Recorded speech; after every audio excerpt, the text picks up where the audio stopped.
इसको ऐसे रखना, हॉरिजॉन्टल, ऐसे नहीं, हाँ ऐसे नीचे नीचे, इसके नीचे रखो, नीचे इसमें ऊपर भी आ रहा नहीं, है। नहीं फिर वो टेढ़ा होगा, नीचे यहाँ रखो इसके सहारे, इस जगह पे, हाँ ऐसे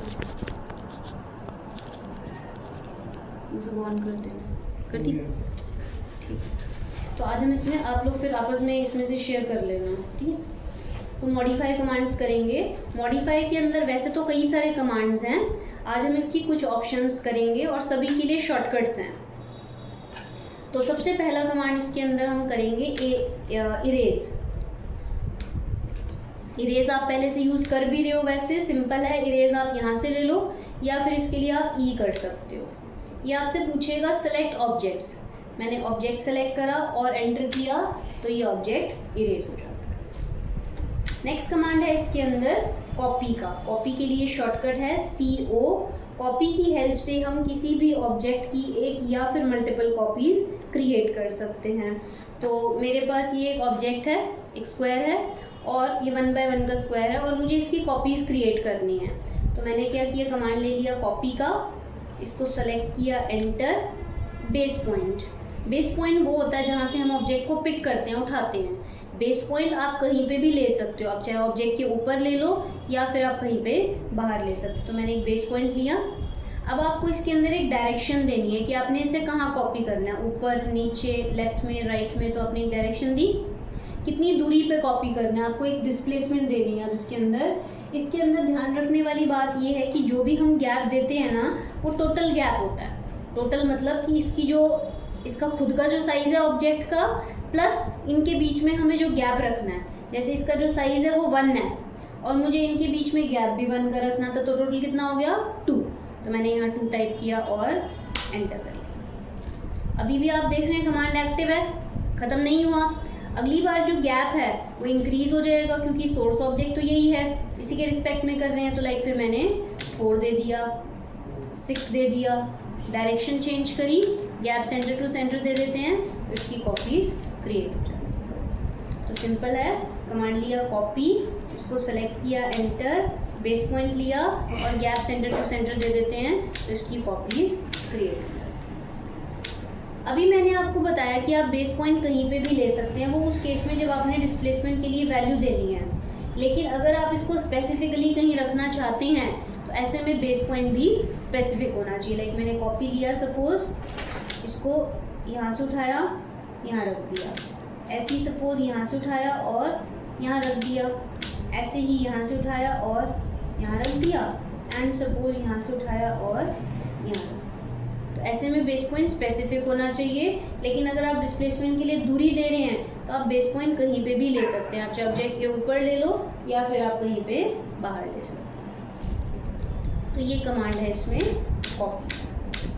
नेक्स्ट कमांड इसमें हम करेंगे मूव। मूव के लिए शॉर्टकट है M।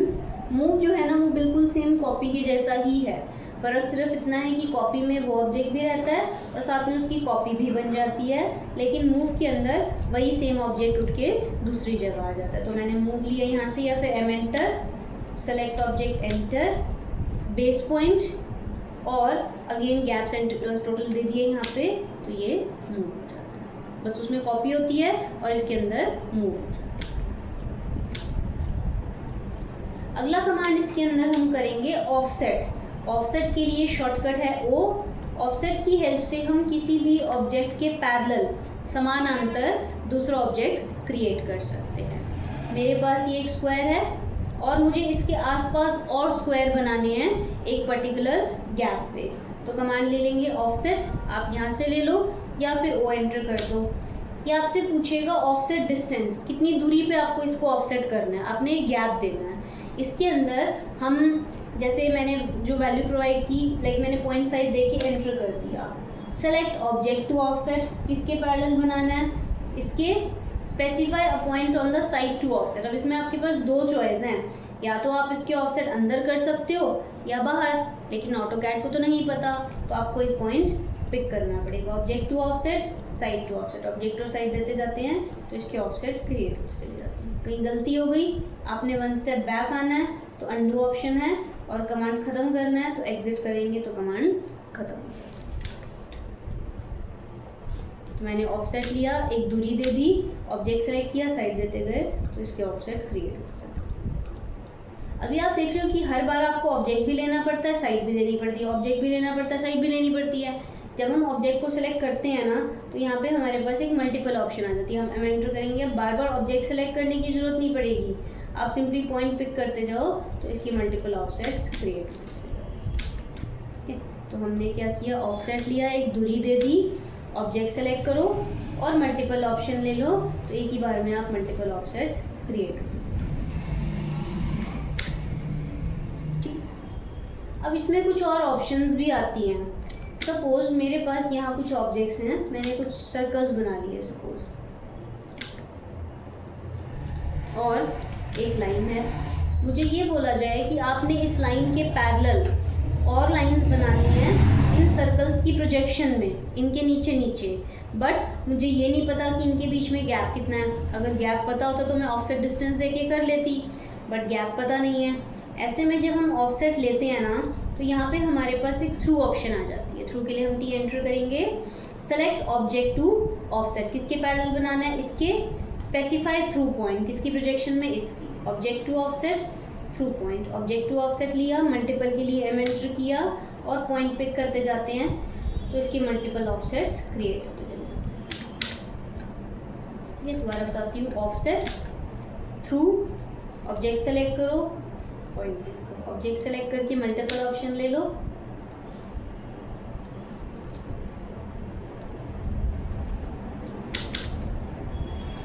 फिर से मैंने ऑफसेट ले लिया। इसमें इरेज ऑप्शन भी आती है, इरेज के लिए हम ई एंटर करेंगे। ये आपसे पूछेगा erase source object after offsetting, क्या ये जो सोर्स ऑब्जेक्ट है इसको आप ऑफसेट करने के बाद इरेज भी करना चाहते हो। अभी तक नो था, मैंने यस के लिए वाई एंटर किया और एक गैप दिया। अब देखो सोर्स ऑब्जेक्ट तो इरेज हो रहा है, सिर्फ उसके ऑफसेट बन गया है। वापस अगर मैं ऑफसेट में इरेज में नो ले लूँ और एक गैप दूँ तो अब आपको दोनों ऑब्जेक्ट्स, सोर्स ऑब्जेक्ट भी रहेगा और साथ में उसके ऑफसेट भी क्रिएट हो जाएगा। तो ये कमांड है इसमें ऑफसेट।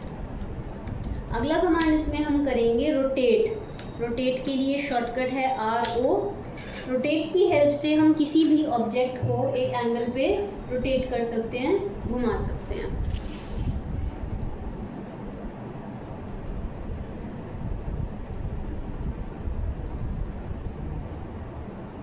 मेरे पास ये एक ऑब्जेक्ट है और मुझे जो है ना इसको रोटेट करना है।